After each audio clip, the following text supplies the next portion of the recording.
Hi, I'm John. This is my show, An American Scheme, where I'm proving that Diana Ross is Michael Jackson's actual mother. So I'm actually going to try and answer a direct question from Matt, because I think this is actually an important question. So I'm actually going to explain why I believe the way I believe. So here, let's listen to this.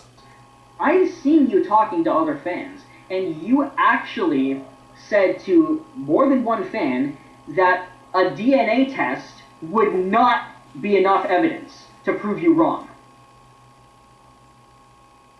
You are against the concept of a DNA test because you know that that's the only real evidence because it's fucking DNA. And then if it happened, you would see that you're wrong. That's why you're against the possibility of a DNA test, because you know that you would be wrong if it happened. I've seen you saying this to fans. That's how flawed your fucking theory is, that the one thing that would show 100% proof, you're against. Okay, so he says, first of all, I'm not against DNA. I understand there's a thing called DNA, and if it's done correctly, it's proof. It's solid evidence of proof. But when you ask me about DNA, I'm not a scientist. I don't know. I know there was a guy who discovered it. There's something that they call the double helix that represents DNA. What does that mean exactly? I don't know. To me, it's more like a magic trick. When I see DNA, what you're actually doing is you're just trusting somebody's magic trick. Now, what I'm going to show you here, this is a television show called To Tell the Truth. And on that show would be, they would put one person and they would have three people trying to claim the identity of the one person. So I'm just going to show you a little clip of that. These are the Supremes. They're singing Baby Love, a prime example of the biggest thing in rock and roll, the Motown sound. The Motown sound was created by one of these three men. What is your name, please? My name is Barry Gordy Jr. My name is Barry Gordy Jr. My name is Barry Gordy Jr. Only one of these gentlemen is the real Barry Gordy Jr. Okay, so to me, if you go into a courtroom, right, and there's a guy there and he's telling you, okay, believe me, and this is what I'm saying this means, okay? To me, it's just like to tell the truth. Do you believe the guy or not? You know, that's really what it's going to come down to, because what do you really know? What do you actually know to believe the guy? So in my life, my experience of what I've had in DNA, there's been a couple. This one is a massive one. So in the O.J. Simpson case, this guy, Barry Scheck, he destroyed the DNA evidence. This guy was probably one of the most crucial. This was the actual guy who interrogated the prosecution's witnesses. This guy, he attacked the DNA. He destroyed it. He destroyed everything. Not only did he destroy the DNA, he destroyed the guy that was doing the DNA test. So I'm going to show you this. Okay, watch this.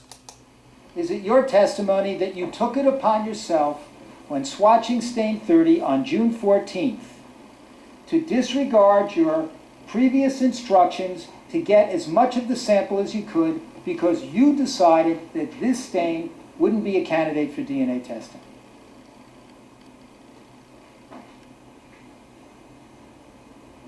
I did not feel that stain was a good candidate for DNA testing.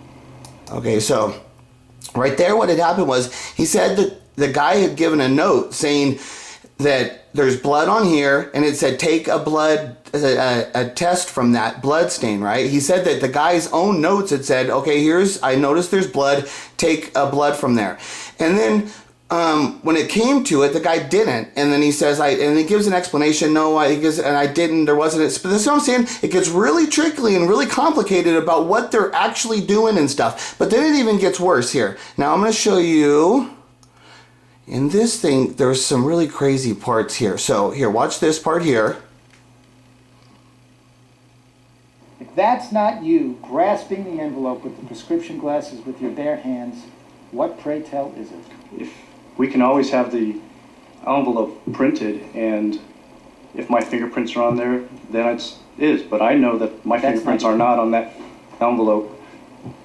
So he was showing him right there a clip. He was showing him a video clip or a picture or something of this guy holding an envelope And that would be, I guess, the envelope that would have had probably the glasses in it that Ron Goldman was coming to deliver back to. There would have been an envelope with the glasses. And so this guy was holding the envelope when they were showing photographs taken of the crime scene. And Barry Scheck is saying that all the DNA is contaminated. He was saying the whole scene's contaminated, real severely contaminated, right? And he's even got the doctor holding the letter that he's then later using for DNA evidence. And he says, oh, you could even test it. My fingerprints aren't on there, right? But he was blasting him because of that. There was this one really famous scene here. What time frame this still was taken, so I can't give you an accurate. That is a picture of, there. How about that, Mr. Fung? There. How about that, Mr. Fung? So this happened in the courtroom, and this was one of these super famous things that had happened.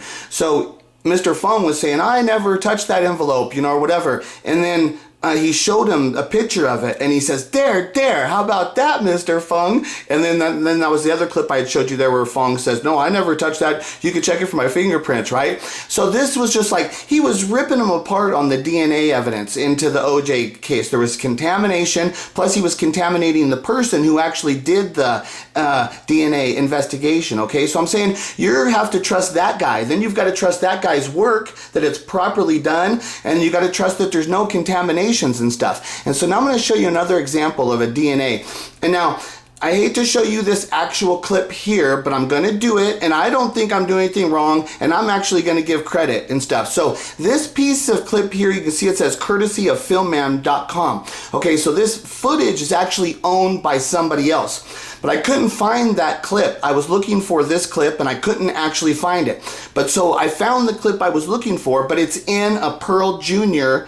It's in one of her videos, okay? So Pearl Jr. So this is down there at the bottom. You can't see it, but it says MichaelJacksonInsider.com. So I'm giving her all of the credit that I can give her, I don't know why she would ever be offended by anything I do, and I'm not saying anything about her at all. I'm letting you know that this specific clip I actually is from Pearl Jr.'s page, okay? They did a DNA test on this piece, on this item, and it was saying, he was saying that this was from Michael Jackson, a mold that he had done from one of his videos or the film. So I can't remember exactly which one it was in my head right now. So anyway, he has this, and he was saying that it was been stored in a proper thing, and then so he's saying that he thinks that this might contain the DNA of Michael Jackson. So first of all, it's like, don't you think the guys, after they took it out of Michael's mouth, would have rinsed it off? Most likely at some point it was rinsed off. Plus then, who knows how it was stored and stuff. So to even assume that Michael Jackson's DNA would be on it and that you could get it is pretty wild assumption. And this guy's a dentist, and so he's doing a little swabbing of the mouth guard, which I agree that the mouth guard was Michael Jackson's. I'll agree that I'll believe that part, but I don't believe that you could have got Michael Jackson's DNA off. Actually, I know by watch what I'm going to show you here. For me, the issue is him finding peace of mind. And that's why he did this in the first place. It wasn't for this circus, and this is, I think, what he was trying to avoid. So I just wanted that to be said. Whatever happens today, his art is going to shine through no matter what. He's talking about B. Howard's art there. He's not talking about Michael Jackson's, just so you know. That's why he's saying B. Howard's not doing this for the attention and stuff. But of course he is, of course. And the other guy... But let me interrupt very quickly. I mean, of course it's a circus. If Michael Jackson had a son 30 years ago and nobody knew about it, and now we have evidence... See right there, and now we have evidence and stuff. So he's claiming to have evidence of that, and if it is evidence, boy, he's saying it's such a big thing. Like, it's nothing compared to my story. That's such, if it was true, it's such a small thing compared to like what my story is. Mega monster beyond this, mega times. It's mega times. There's no comparison. But watch this part here, the rest of it. Private. I mean, his intention was to keep it for himself. It was his own personal knowledge. Let's go into a bit of a backstory about B. Howard. Okay, so right there, did you see the way that the guy dropped the cotton swab into a manila envelope?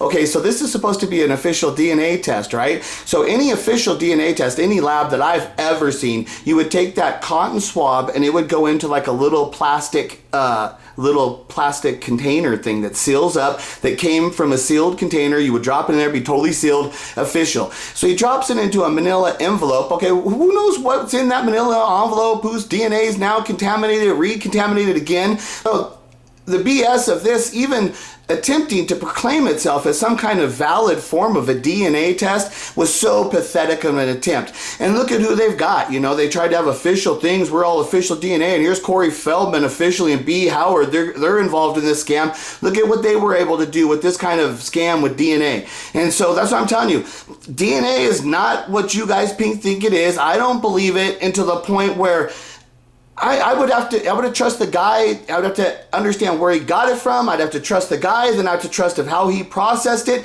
All kinds of things where, to me, it's more like what you're going into a courtroom and you got people just saying, okay, this is this and this is this because I say it is. And so really you're just like it's like a game show to tell the truth. And you're just like trying to figure out, oh, do I believe this guy or not? What he says. That's really what it is. So that's why I don't believe DNA is a form of proving anything. And if they tried to prove it against me saying they had DNA, my questions about where it came from and all this stuff, it would be massive.